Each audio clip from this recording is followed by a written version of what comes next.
La historia humana, más aún la historia de la salvación, la historia de la Iglesia, atravesó a lo largo de los siglos por diversas vicisitudes, por momentos complejos, por cambios profundos, por transformaciones en la mentalidad de los hombres. A veces, con bastante frecuencia, esos cambios representaron una decadencia en la fe, en el fervor, en la fidelidad a Dios y a su iglesia. Y el Señor, la divina providencia, en su infinito amor por los hombres, tuvo a bien enviar hombres o mujeres providenciales, santos, que, revestidos de un auténtico espíritu de profecía, traían a la humanidad un aviso, una advertencia, una llamada de atención. ¡Ey! Cuidado, no enderecen sus pasos por este camino que les va a llevar a la perdición y a la catástrofe. San Vicente Ferrer, el santo dominico español, que predicó por muchas partes de Europa, allá en la Edad Media, 1200 y pico, ya casi en el 1300, él fue uno de esos hombres providenciales. Con su predicación, con su enseñanza, con su ejemplo de vida, advirtió al hombre medieval de que tuviera cuidado, de que no decayese en su fervor, que no dejase que las costumbres mundanas, el gozo de la vida, el deseo de disfrutar, el deseo de las riquezas, no turbase sus vistas, sus aspiraciones y su corazón.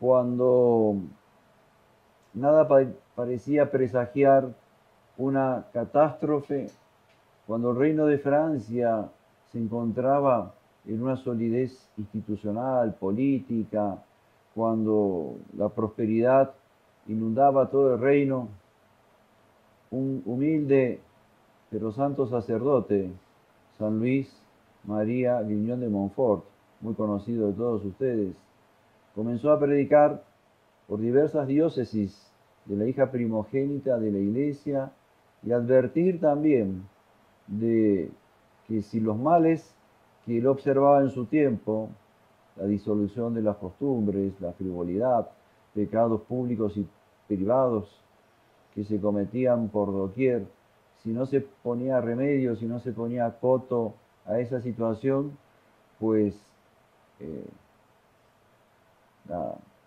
el reino de Francia sufriría graves devastaciones. Y así fue.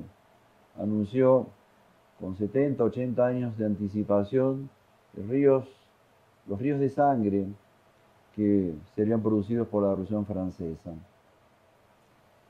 Y nuestra época, este conturbado siglo XX que dejamos atrás hace poco y este conturbadísimo siglo XXI, donde la inestabilidad, la incerteza, la incertidumbre, la inseguridad son como que la nota dominantes en esta ex o en esta civilización ex cristiana, en la cual eh, hasta la familia es puesta, institución santísima, querida por Dios y base de toda la sociedad, es puesta en duda, eh, donde la juventud desorientada y a la cual le presentan falsos modelos, eh, construye su vida muy o totalmente alejada de Cristo. Ante este panorama que vive el mundo contemporáneo, fue la propia Madre de Dios que vino a la tierra para ella misma, no ya un santo por más que sea de excelsa virtud, no más un santo ha venido a advertir a los hombres, fue la propia Madre de Dios. Y escogió como palco de su mensaje un, un lugar tranquilo, bucólico, pastoril, al cual estaba muy lejos de llegarle los adelantos tecnológicos de la época. Fátima, pequeño, pequeño municipio localizado en el centro del país, en las estribaciones de la Sierra de Aire, y encima en una pequeña aldea y llamada Aljustrel, donde vivían 3 niños inocentes, castos y puros, muy piadosos los tres, y que con la humilde ocupación de ser pastores llevaban cada día los rebaños de sus respectivas familias a pastar en el campo. Y ese domingo 13 de mayo, después de haber asistido a misa en la parroquia de Fátima, Lucía, la mayor de los tres pastorcitos, con voz de mando les dice: llevaremos las ovejas hoy a Cova de Iría. Era un prado, propiedad del papá de Lucía, donde solían ir. Y mientras las ovejas tranquilas iban pastando por el campo, los niños se entretenían con inocentes juegos. De repente, un rayo de luz. Extraño, porque el cielo está descubierto sin nubes. Siguen jugando. Otro rayo, otro resplandor. Lucía ordena: juntemos las ovejas y vamos para casa, porque se viene tormenta. Y cuando daban los primeros pasos hacia las ovejas, encima de una encina de poco más de 1 metro de altura, vieron una joven señora más resplandeciente que el sol. No tengáis miedo, que no os haré mal, les dijo la señora. ¿De dónde es vuestra merced?, pregunta Lucía. Soy del cielo. Y surge espontánea la pregunta de esa niña inocente que prestaba enorme atención en las clases de catecismo que recibía en su casa por las tardes a través de sus hermanas mayores. Pregunta Lucía: ¿y yo también me voy al cielo? Sí, te irás. ¿Y Jacinta? También irá al cielo. ¿Y Francisco? También, pero va a tener que rezar muchos rosarios. La Virgen les pregunta: ¿queréis ofreceros a Dios para soportar todos los sufrimientos que Él os quiere enviar en súplica por la conversión de los pecadores y en reparación por los pecados con que Él es ofendido? Sí, responden a una los 3 niños. Tendréis mucho que sufrir, les dice la Virgen, pero la gracia de Dios será vuestro consuelo. En ese momento abren las manos y pareció salir de ellas como un rayo de luz que los envolvió. Se sintieron en una felicidad tremenda, sintieron que esa luz era el propio Dios y se sentían envueltos por esa luz dentro del amor divino. Un gozo, una experiencia mística impresionante, que santos de avanzada virtud lograron después de muchos años, de mucha penitencia y ascesis. Estos niños, en el primer instante de su encuentro con María, tuvieron una visión maravillosa de Dios y del universo creado. Comenzó así el ciclo de las apariciones de Fátima. 6 meses seguidos, los días 13 de cada mes. Bueno, excepto en agosto, porque el gobernador de Vilanova de Ugrén se los llevó presos el 13 de agosto. y solo los soltó después de 2 o 3 días de tenerlos en la prisión. En ese mes la Virgen se apareció, algunos dicen que fue el 15, otros el 19, en las afueras de Aljustrel, en un lugar llamado Baliños. La más importante de las apariciones fue la del 13 de julio.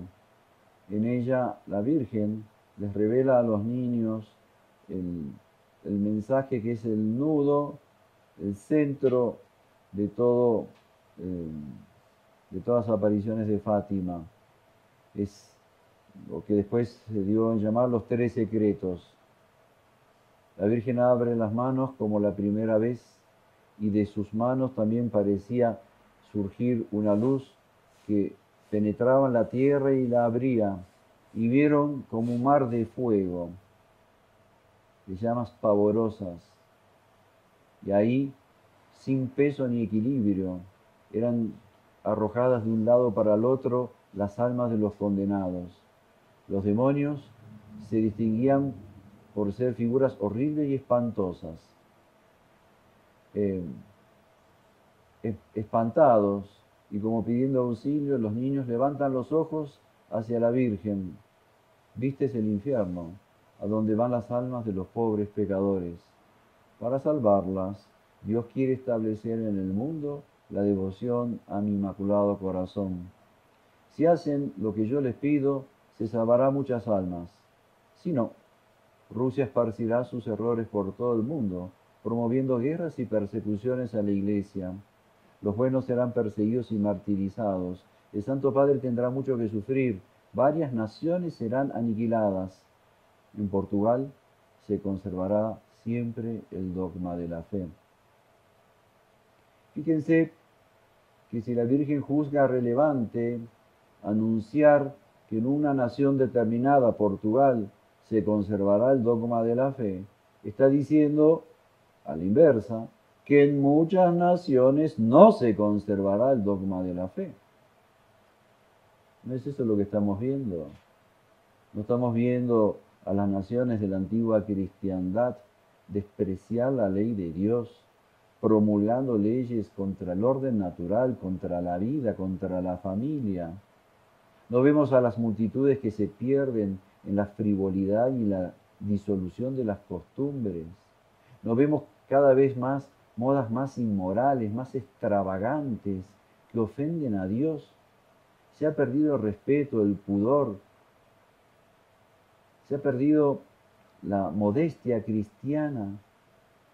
Almas vírgenes, almas castas, qué raro es encontrar. Las hay, no son tan pocas, pero debemos reconocerlo, cuán raro es encontrarlas hoy en día. Continúa la Virgen. Si hacen lo que yo les pido, Rusia se convertirá. Vendré a pedir la consagración de Rusia a mi Inmaculado Corazón. Esta guerra va a terminar. Estamos en 1917, en plena Primera Guerra Mundial. 10 millones de muertos. Pero si no hacen lo que les pido, en el reinado de Pío XI comenzará otra peor. Y así fue. Era Papa Pío XI cuando Hitler invadió Austria y después se anexionó los Sudetes en el territorio de Checoslovaquia. Y después va a invadir Polonia en 1939. Y ahí se va a desatar la Segunda Guerra Mundial. 40 millones de muertos. Cuando veáis una noche iluminada por una luz desconocida, sabed que es la gran señal que Dios os da de que va a castigar al mundo por sus crímenes, por medio de la guerra, del hambre y de las persecuciones a la Iglesia y al Santo Padre. Qué curioso que pocos días atrás, por los cielos de todo el mundo prácticamente, se vieron esas luces muy lindas, por cierto, de esta inusuales, tanto auroras boreales en el hemisferio norte como auroras australes en el hemisferio sur. ¿Tendrá algo que ver estas luces con el mensaje de Fátima, el tiempo lo dirá. Lo que es verdad es que naciones que hasta hace poco proclamaban y hacían del pacifismo su filosofía de vida, se están armando hasta los dientes, fabricando armas, proyectiles, municiones, misiles, drones, tanques de combate, buques de guerra, aviones supersónicos. ¿A dónde nos va a llevar todo esto? El tercer secreto también es misterioso. Vimos un obispo vestido de blanco, cuenta Lucía. Tuvimos la impresión de que sería el Santo Padre, que avanzaba tembloroso y como que apoyado en otras personas por una ciudad en ruinas, medio destruida, en llamas, donde se veían cadáveres de personas muertas. El Papa avanzaba tembloroso, impartiendo la bendición a los difuntos. Por fin, sube una colina con mucho esfuerzo, acompañado de otras personas eclesiásticas y seglares. Y ahí un grupo de soldados abre fuego, les disparan con armas o con flechas y lo hieren y lo matan a él y a sus acompañantes. Una cruz clavada ahí en las cercanías estaba de pie y de sus brazos caían gotas de sangre que eran recogidas por dos ángeles. Y un ángel del Señor en el centro de la escena proclamaba: penitencia, penitencia, penitencia. ¿Qué quiere decir todo esto? ¿Qué es lo que nos espera en, en el futuro? ¿Lejano o próximo? Una cosa es real. Es necesario que cambiemos de vida. Es necesario que nos arrepintamos de nuestros pecados. Es necesario que dejemos atrás costumbres que se han ido introduciendo en nuestra vida y que nos alejan de Dios.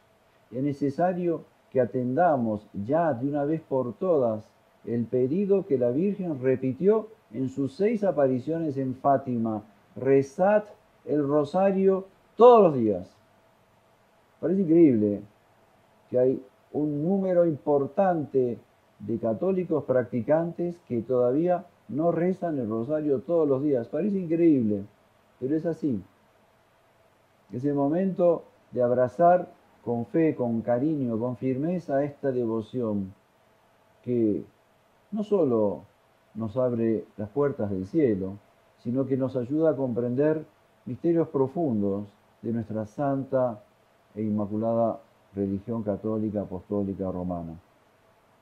Aprovechemos esta festividad.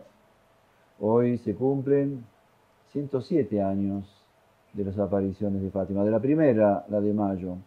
A ver si la gracia de Dios por medio de la Virgen toca nuestros corazones y al menos nosotros, los que hoy estamos asistiendo a esta misa, los que hoy han estado acompañándonos aquí en Ciudad de México, en la iglesia de María Auxiliadora, una multitud de gente honrando y alabando a María, al menos nosotros, al menos nosotros, al menos nosotros, nos convirtamos en ese terreno fértil en el cual el Inmaculado Corazón de María ya pueda triunfar, ya haya triunfado. Para que triunfe en el mundo, hace falta que triunfe en cada centímetro cuadrado de nuestro planeta, pues ¿cuántos centímetros cuadrados ocupa nuestro corazón?